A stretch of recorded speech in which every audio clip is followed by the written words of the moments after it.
राधे राधे प्यारे भक्त, जय श्री हरि, जय माँ लक्ष्मी। प्रिय भक्त गुरु भगवान विष्णु और माँ लक्ष्मी की कृपा सदा आप और आपके परिवारजनों पर बनी रहे। आप सभी का दिन शुभ और मंगलमय हो। आज प्रस्पान करेंगे मोहिनी एकादशी व्रत कथा, 11 माता की कथा और अंत में सुनेंगे तुलसी माता की कथा। कहा जाता है कि इन तीनों कथाओं को एकादशी व्रत में सुनी जाती है। इन कथाओं को सुनकर आप एकादशी का व्रत पूर्ण करें। मोहिनी एकादशी का व्रत वैशाख माह के शुक्ल पक्ष की एकादशी को रखा जाता है। इस व्रत को महात्म्य के बारे में पद्म पुराण में बताया गया है कि इस व्रत को करने से व्यक्ति को इस जन्म के साथ पूर्व जन्म के पापों से भी मुक्ति मिलती है। इस व्रत को करने वालों के लिए व्रत की कथा सुनना अनिवार्य होता है। तो आइए सुनते हैं पद्म पुराण में सुनाई गई मोहिनी एकादशी की व्रत कथा। कथा को सुनने से पहले आप सभी से अनुरोध है कि कमेंट बॉक्स में जय श्री हरि लिखना ना भूलिएगा और लाइक कर चैनल को सब्सक्राइब कीजिएगा। तो एक बार प्रेम से बोलिए भगवान विष्णु की जय हो। युधिष्ठिर ने पूछा, हे भगवान श्री कृष्ण, वैशाख मास के शुक्ल पक्ष में किस नाम की एकादशी होती है, उसका क्या फल होता है तथा इनके लिए कौन सी विधि है। राजा युधिष्ठिर की बात सुनकर श्री कृष्ण अति प्रसन्न हुए और इस विषय पर आगे कहने लगे। हे राजन, वैशाख माह के शुक्ल पक्ष में आने वाली एकादशी को मोहिनी एकादशी के नाम से जाना जाता है। एकादशी के मानुष के सारे मोह संबंध को काटने वाली पाप नाशिनी और मोक्षदायिनी एकादशी है। अब मैं आपको इसकी कथा सुनाता हूँ जो महर्षि वशिष्ठ ने मेरे राम अवतार में मुझे कहकर सुनाई थी। अंत इसे ध्यान से सुनो। एक समय की बात है जब त्रेता युग में श्री राम अपना राज अभिषेक होने के पश्चात प्रथम बार कुल गुरु महर्षि वशिष्ठ के आश्रम में उनसे मिलने जा पहुंचे। महर्षि वशिष्ठ के दर्शन कर उनका आशीर्वाद लेते हुए उनके समक्ष अपने व्याकुल स्वर में उन्होंने कहा, हे गुरुदेव, मेरा मन कुछ समय से अत्यंत व्याकुल रह रहा है। वनवास काल में मैंने जो सीता का वियोग सहा है वह अत्यंत दुखदायी है। मन अभी तक उस दुख से परिपूर्व से उभर नहीं पाया है। मैं उस आपसे निवेदन करता हूँ कि आप मेरी इस समस्या का समाधान करें। कोई ऐसा व्रत बताने की कृपा करें जिससे मेरा मन सागर की तरह शांत हो और मैं अपने राज्य कार्य में कुशलता से अपना योगदान दे सकूं। महर्षि वशिष्ठ प्रभु श्री राम के वचन सुन उनके बखान करने लगे और कहें, हे राम, तुम धन्य हो। तुमने जो वियोग सहा है वो आम मानुष के लिए मृत्यु के समान है, किंतु उस वियोग से उभरकर तुम अपनी प्रजा की सेवा हेतु मुझसे जो समाधान प्राप्त करने आए हो उसमें मैं तुम्हारी अवश्य सहायता करूंगा। हे राम, तुम्हारी इस समस्या का समाधान एक परम हितकारी और मोक्षदायिनी व्रत में छुपा हुआ है। वह व्रत है मोहिनी एकादशी का व्रत। हे राम, वैसे तुम्हारे नाम के स्मरण मात्र से सभी जीवों के दुख पीड़ा दूर हो जाते हैं, किंतु जनहित के उपलक्ष्य में यह व्रत जो भी मानुष श्रद्धा पूर्वक करेगा उनके जन्म जन्मांतर के पाप नष्ट हो जाएंगे और वो सभी मोह संबंध से छूटकर भगवान विष्णु के परम धाम को प्राप्त करेगा। इस व्रत से जुड़ी एक कथा में आज तुम्हें सुनाने जा रहा हूँ। अंत्य तुम इसे ध्यान पूर्वक सुनना। सरस्वती नदी के तट पर भद्रावती नामक एक नगरी हुआ करती थी। धृतिमन नामक एक परम प्रतापी चंद्रवशी राजा उस नगरी पर राज्य करता था। वह नगरी पूर्ण रूप से समृद्धि और धनी थी। उस नगरी में धन संपत्ति से परिपूर्ण और धर्म काज में अपना जीवन व्यतीत करने वाला धनपाल नामक एक वेश्या भी रहता था। वो अत्यंत पुण्यवान और परम विष्णु भक्त था। उसने अपने जीवन काल में अपने नगर और जनहित में अनेक भोजनालय, धर्मशाला, कुआं, सरोवर और प्याऊ की रचना की थी। मार्ग पर आम, नीम, जामुन आदि के वृक्ष भी लगवाए थे। धनपाल सुखी और समृद्धि होने के साथ साथ संतान सुख से भी परिपूर्ण थे। उन्हें 5 संतानें थी, सुमना, सुबुद्धि, मेघावी, सुकृति और धृष्ट बुद्धि। इन संतानों में 5वीं संतान धृष्ट बुद्धि अत्यंत दुराचारी और महापापी थी। वह वेश्य गमन, दुष्ट मित्रों की संगत में रहा कर जुआ खेलता और घर और पर स्त्री के साथ भोग विलास भी करता था। हर रोज मत्स्य और मांस का सेवन करता था। इसी प्रकार के कुकर्म से वो अपने पुण्यात्मा पिता के धन का व्यय करता था। पुत्र के इस कुकर्म से पिता धनपाल अत्यंत दुखी थे। एक बार पुत्र दृष्टि बुद्धि मदिरा पान कर देर रात्रि घर आया और अपने पूज्य पिता का अपमान करने लगा। क्रोध में आकर पिता धनपाल से उसे घर से निकाल बाहर किया। घर से विमुख होकर उसने अपने शरीर पर धारण किए हुए वस्त्रों और अलंकारों को बेचकर अपना जीवन निर्वाहन किया। जब वो भी समाप्त हो गया तब उनके सभी संगी साथी और वेश्या उसे अकेले छोड़ उनका अपमान कर चले गए। अब बिना धन और भूख प्यासे वो अति व्याकुल हो उठा। कोई सहारा न मिलने पर अपने जीवन निर्वाहन हेतु वह चोरी करना सीख गया। चोरी करते करते एक बार वह पकड़ा गया, किंतु नगर में उनके पिता के कारण एक पुण्य आत्मा वेश्या का पुत्र जान उसे उसे चेतावनी देकर छोड़ दिया गया, किंतु अपने दुष्ट कर्म के कारण वो दोबारा फिर पकड़ा गया। इस बार नगर जन ने उसे राजा को सौंप दिया। राजा ने उसका अपराध जान उसे कठिन कारावास की सजा सुनाई। कारावास में उसे अत्यंत दुख प्राप्त हुआ और अंत राजा ने उसे अपने नगर से बाहर निकाल दिया। अब वह अपनी नगरी छोड़ वन में निवाहन करने लगा। अपने भूख प्यास मिटाने उसने वन के पशु पक्षियों का शिकार करने लगा। अब वह कुशल बहेलिया बन गया और अपने धनुष और वार से पशु और पक्षियों का मारकर उसे खाने लगा।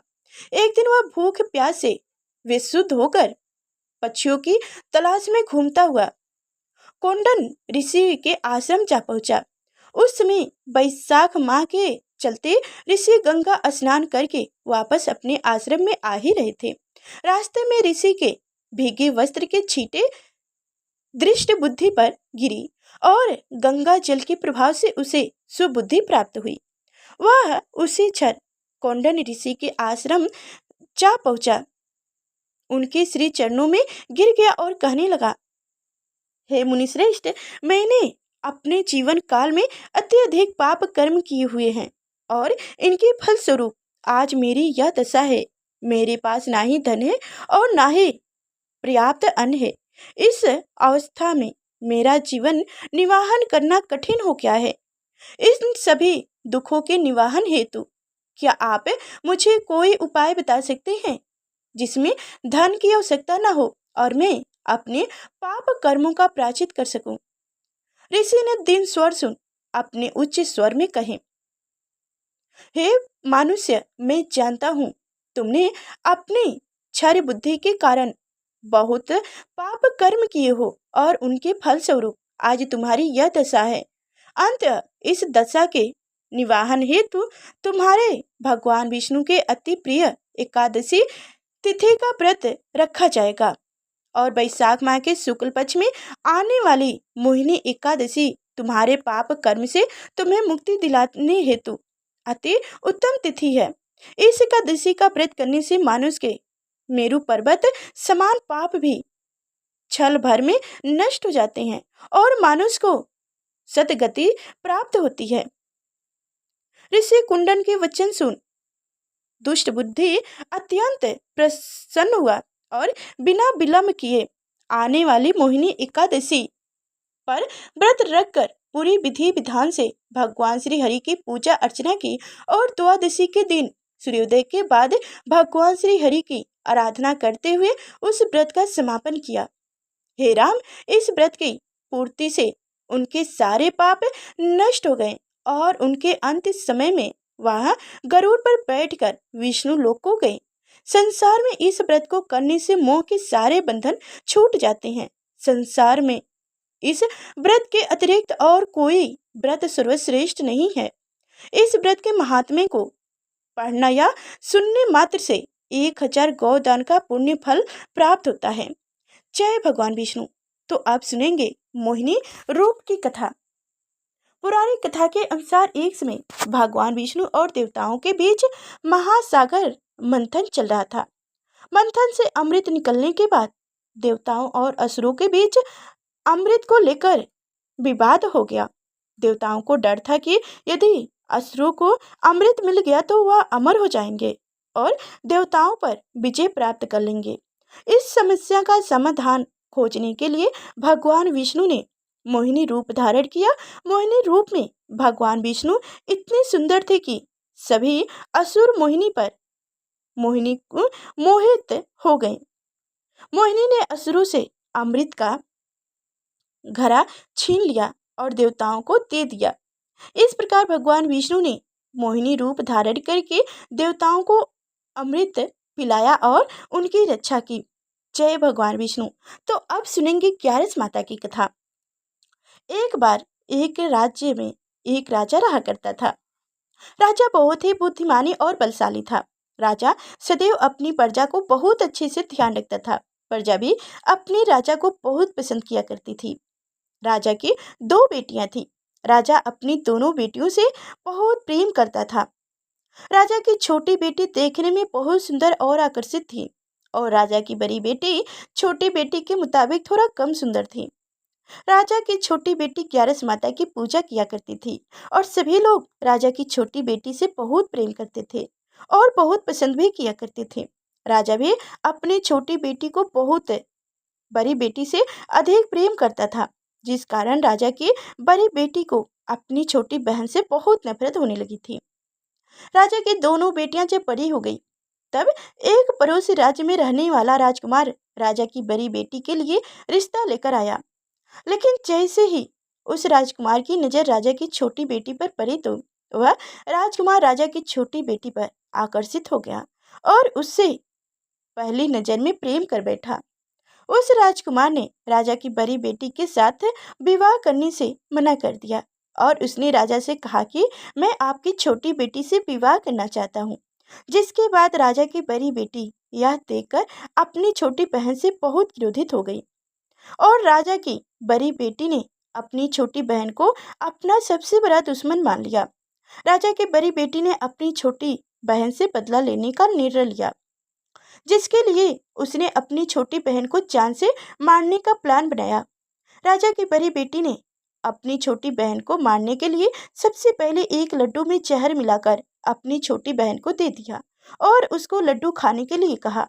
लेकिन लड्डू खाने के बाद भी छोटी बहन को कुछ नहीं हुआ।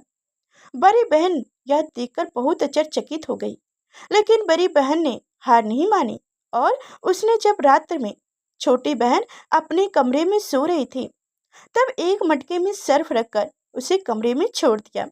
लेकिन सर्फ भी छोटी बहन का कुछ नहीं कर पाया। उसके बाद बड़ी बहन अपनी छोटी बहन से कहा कि चलो हम लोग कुएं में से पानी भरकर लाते हैं, जिसके लिए वह अपनी छोटी बहन को पानी भरने के बहाने कुएं के पास ले गई और उसने अपनी छोटी बहन को कुएं में धक्का दे दी। लेकिन छोटी बहन को तब भी कुछ नहीं हुआ, क्योंकि हर बार ग्यारस माता उसकी रक्षा किया करती थी और उधर बड़ी बहन अपने सारे प्रयास के बाद असफल हो रही थी, जिससे वह बहुत क्रोधित होती जा रही थी।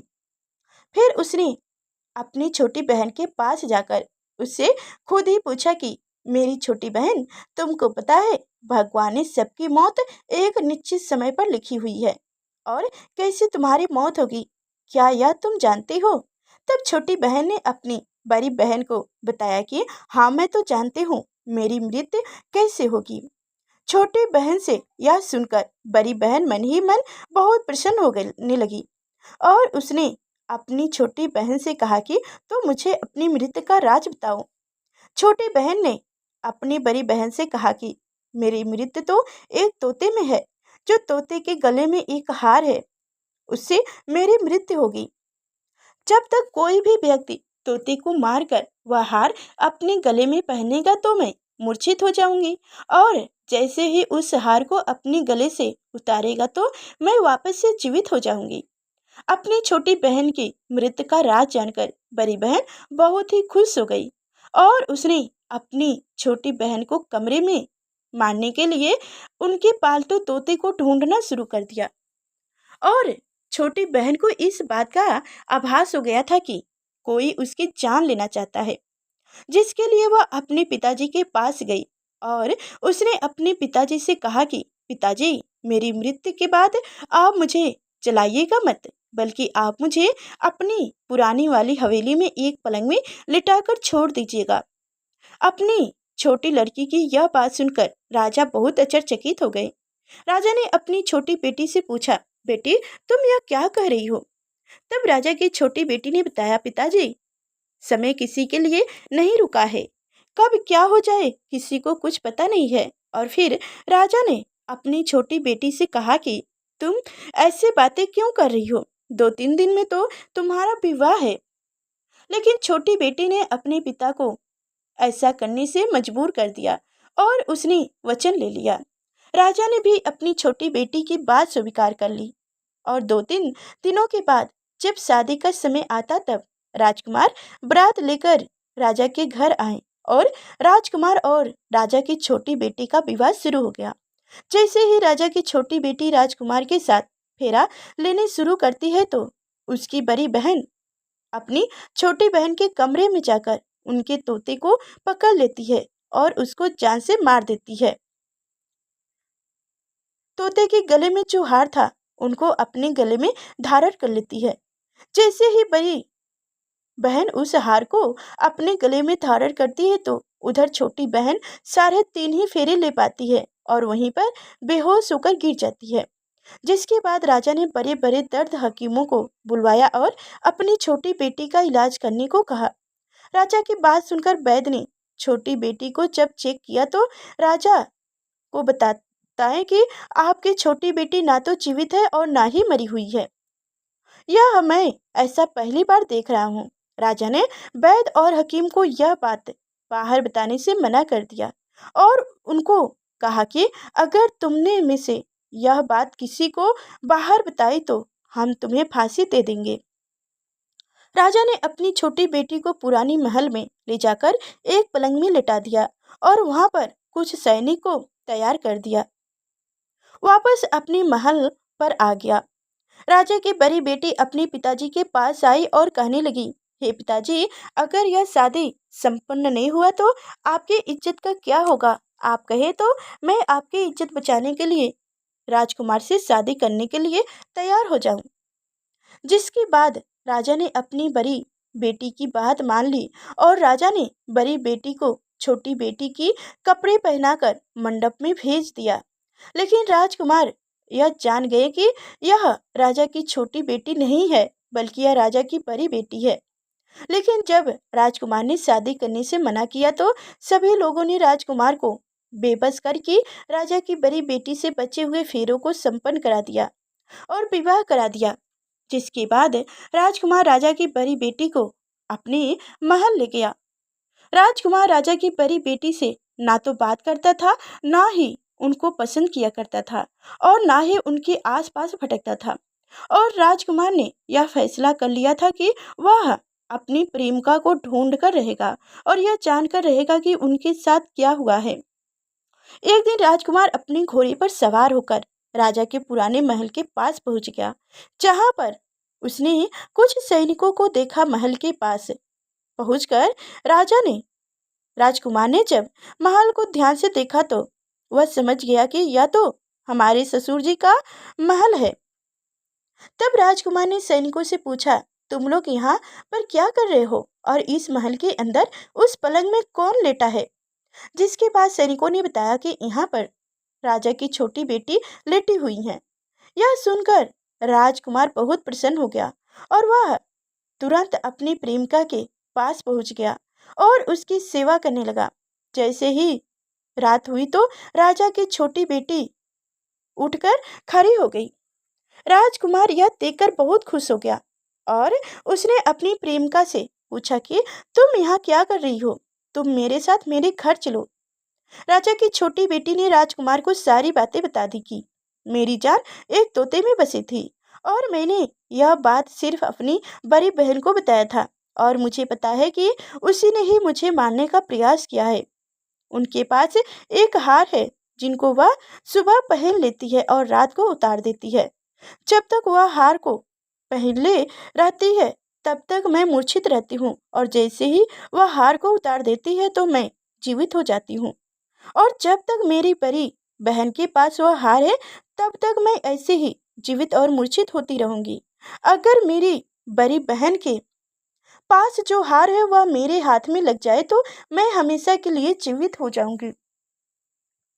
राजकुमार यह बात सुनकर राजा की छोटी बेटी के पास रहने का निर्णय लिया, और उसने अपने बचे हुए सारे फेरे उस पलंग में लेटी राजकुमारी की छोटी बेटी के साथ ले लिया और अपना विवाह पूर्ण कर लिया और वहीं पर ही रहने लगा। देखते ही देखते कुछ समय में राजा की छोटी बेटी और राजकुमार की पत्नी पेट से हो गई। एक दिन राजकुमार को किसी काम से बाहर जाना पड़ा। तब छोटी बहन के पेट में बहुत तेज से दर्द होने लगा, जिसके बाद उसने ग्यारस माता का आवाहन किया।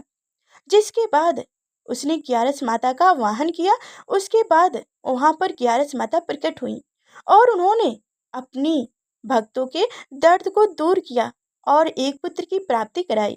और वहीं पर अचानक से राजकुमार भी आ गए। राजकुमार ने ग्यारस माता को देखा तो वह आश्चर्यचकित हो गए और उसने तुरंत माता को प्रणाम किया। और ग्यारस माता ने राजकुमार से कहा कि जब तुम्हारा लड़का 5 वर्ष का हो जाए तो तुम अपनी पत्नी का हार लाकर इनके गले में डाल देना। और देखते ही देखते राजकुमार और राजा की छोटी बेटी का पुत्र 5 वर्ष का हो जाता है। तो राजकुमार अपने बेटे से कहते हैं कि बेटा, मैं कुछ काम से बाहर जा रहा हूँ, तुम अपनी माता का ध्यान रखना, और वहां से चला जाता है।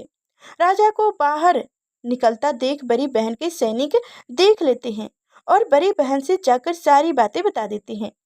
जिसके बाद बड़ी बहन अपनी छोटी बहन के पुत्र को वहां से उठवा लेती है और उनको मार देती है।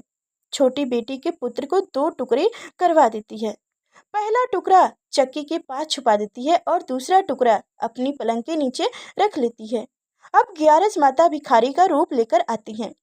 एक भिखारी का रूप रखकर बड़ी बहन के पास चली जाती हैं, जिसके बाद वहां पर भिक्षा मांगने लगती हैं। बड़ी बहन अपनी नौकरों से कहती हैं कि जाकर भिक्षा दे दो, लेकिन जैसे ही नौकर ग्यारस माता को भिक्षा देने के लिए आते हैं तो माता उन्हें मना कर देती है और कहती है कि मैं तुम्हारी महारानी से ही भिक्षा लूंगी। जिसके बाद बड़ी बहन स्वयं ही भिक्षा देने के लिए माता के पास आती है। तब माता एक बिल्ली का रूप लेकर उनके कमरे में चली जाती हैं और वहां पर छोटी बेटी के पुत्र को 2 टुकड़े को आपस में जोड़ देती हैं और उसे जीवित कर देती हैं। उसे वहां से ले जाती हैं। राजकुमार अपने बेटे को लेकर अपनी पत्नी के पास जाते हैं और उसे कहते हैं कि तुम इनका ध्यान रखना। अगर तुम इस बच्चे का अच्छे से ध्यान रखोगे तो मैं तुमसे बात करूंगा। एक दिन राजकुमार अपने बच्चे से कहते हैं कि तुम मम्मी से उनके गले का हार मांग लो। जिसके बाद राजकुमार का लड़का अपनी मम्मी के पास जाता है और कहता है कि मम्मी, मुझे तुम्हारा हार चाहिए जो तुमने गले में पहन रखा है। यह सुनकर पहले तो बड़ी बहन बहुत क्रोधित होती है, पर उनको यह याद आता है कि राजकुमार ने कहा था कि अगर मैं इस बच्चे का ध्यान अच्छे से रखूंगी तो वह मुझसे बात करेगा। जिसके कारण वह हार को उस बच्चे को दे देती है और वह तुरंत हार को ले जाकर अपने पिताजी को दे देता है।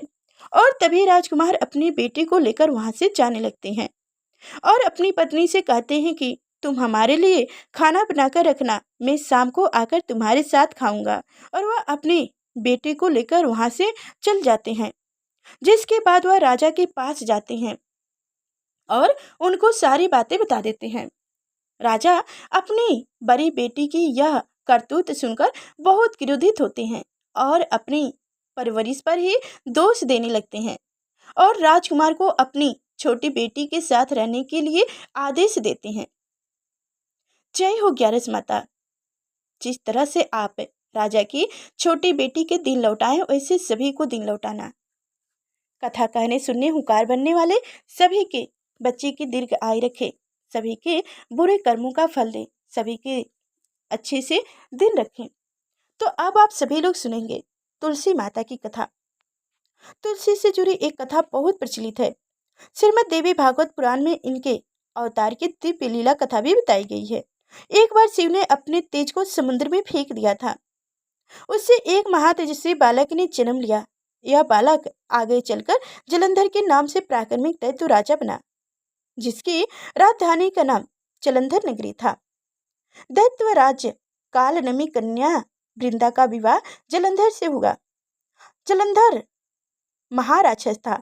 अपनी सत्ता के मद में चूर उसने माता लक्ष्मी को पाने की कामना से युद्ध किया, परंतु समुद्र से ही उत्पन्न होने के कारण माता लक्ष्मी ने उसे अपने भाई के रूप में स्वीकार की। वहां से पराजित होकर वह देवी पार्वती को पाने की लालसा से कैलाश पर्वत पर गया। भगवान देव शिव का ही रूप धारण कर माता पार्वती के समीप गया, परंतु मां ने अपने योग बल से उसे तुरंत पहचान ली तथा वहां से अंतर ध्यान हो गया।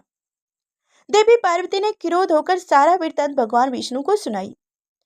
जलंधर की पत्नी वृंदा अत्यंत पतिव्रता स्त्री थी। उसी के पतिव्रता धर्म की शक्ति से जलंधर ना तो मारा जाता था और ना ही पराजित होता था। इसलिए जलंधर का नाश करने के लिए वृंदा के पतिव्रता धर्म को भंग करना बहुत जरूरी था।